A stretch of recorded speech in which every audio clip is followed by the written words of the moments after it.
The story takes place in a seemingly natural space, with grass and trees, but surrounded by extremely high walls on all sides. Indeed, this is the legendary moving maze. On that day, Thomas was delivered to this place in an iron cage, surrounded by a group of boys who watched him and laughed at him. Thomas took off running, but quickly fell, discovering the towering walls on all sides. Moreover, he had lost his memory. According to Albie, every boy here can't remember anything. They were brought here one by one and henceforth could only live here like savages. Albie was the first to arrive, having been here for at least 3 years. Yet despite his introductions, he never got to the point. Albie only mentioned one thing: never go there. What lies beyond that door? Soon, Thomas was astonished to find 2 boys running in from the door. Chuck, standing by, informed him that they were Walker, and only Walker could go beyond. Thomas, with his adventurous spirit, wanted to go see for himself, when suddenly Gally pushed him away forcefully. Thomas, infuriated, exclaimed, "What's wrong with you guys? Blocking my way and not telling me what's inside." Then, a loud noise thundered as the giant doors of the maze slowly closed.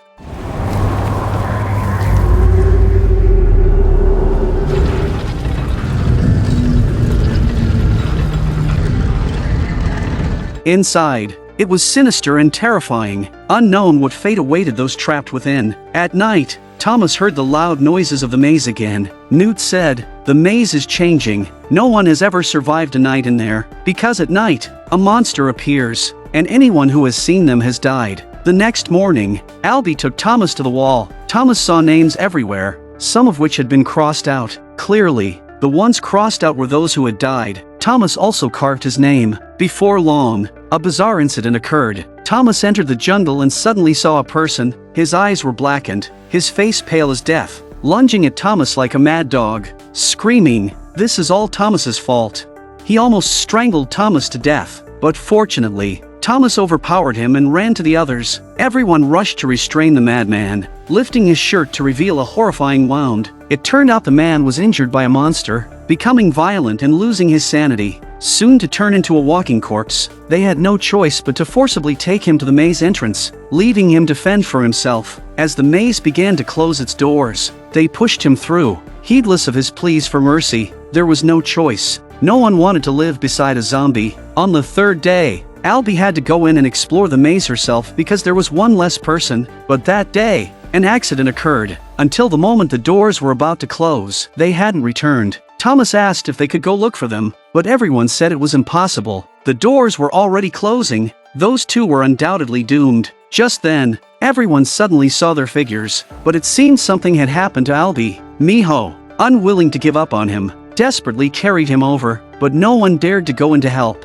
All they could do was shout words of encouragement to their doomed comrades. At that moment, Thomas made a decision. Despite everyone telling him it was a death sentence, he decided to go and help his companions. Across from him, Miho, nearly worn out, cracked a weary smile and made a joke. Thomas saw that Albie was injured. Soon, he heard terrifying screams coming from deep within the maze. Thomas thought of a way to use vines to hoist Albie up, but before they could secure him, the screams got closer. Seeing the monster, Miho immediately fled in terror. Thomas, unable to hold his ground alone, had no choice but to hide among the vines, waiting for the monster to leave. Thomas secured Albie properly. Suddenly, a strange slime fell on his shoulder. The monster appeared from above. Thomas ran desperately. In the dark maze, he quickly found himself in a dead end. Unable to climb the walls, the monster caught up with him.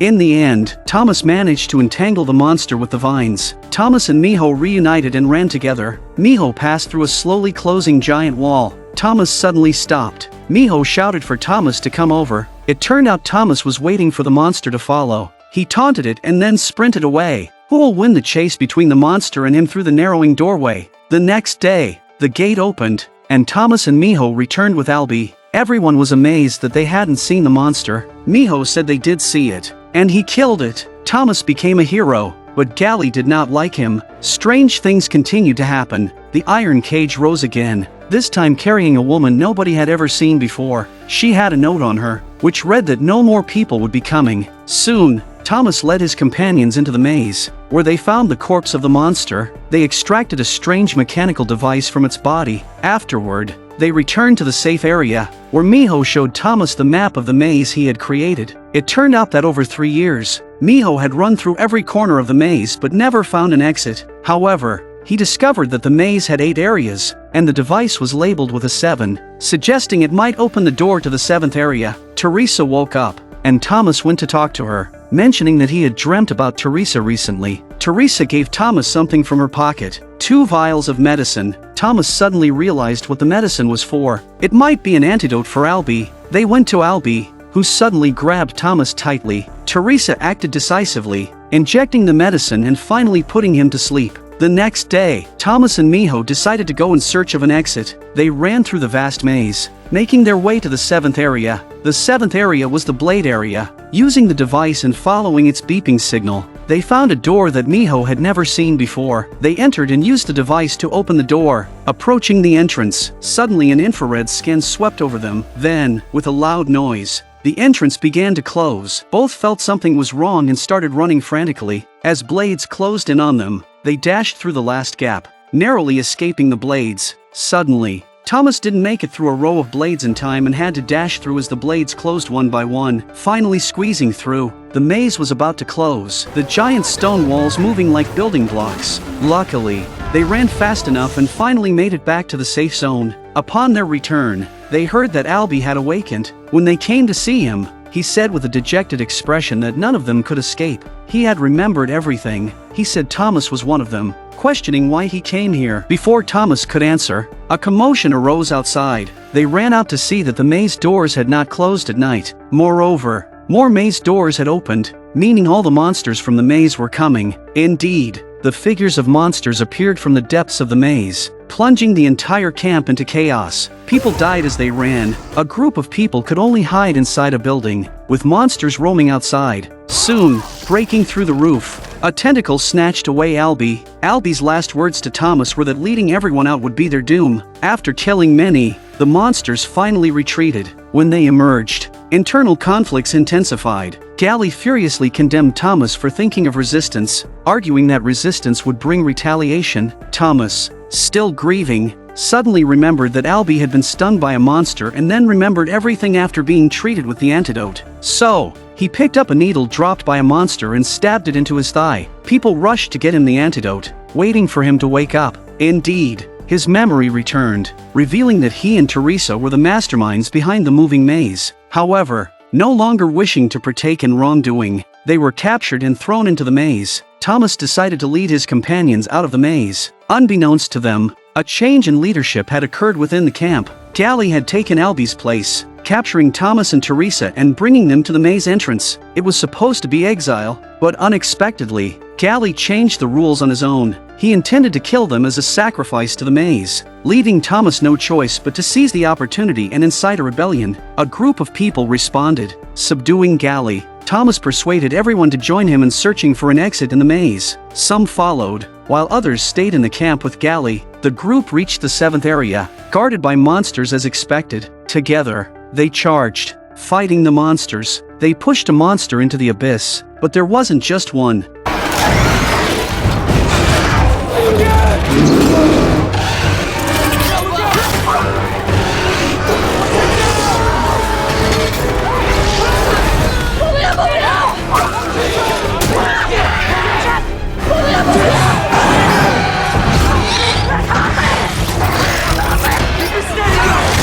Fighting and fleeing, they reached the deepest part of the hole and finally opened the door with the mechanical device. Having lost several comrades, they miraculously escaped. From the grim tunnel, they found the exit, but the scene outside was bizarre. All the maze's behind-the-scenes staff were dead, shot, as if there had been a violent attack. Ava Page, the queen behind the maze, appeared on screen, unveiling the maze's secrets. It turned out the outside world had succumbed to an apocalypse, humanity ravaged by a violent virus turning on each other, until some babies were born with antibodies. These babies were to be studied and trained, hence sent into the moving maze. As she finished, military forces stormed in, and Ava Page committed suicide with a gun. Then, Gally suddenly appeared, driven mad by a monster bite after all his campmates died. In the final moment, Miho threw a spear, killing Gally. Chuck took a bullet for Thomas. Departing from this world, the military arrived, and they boarded a plane, looking down upon the malevolent moving maze.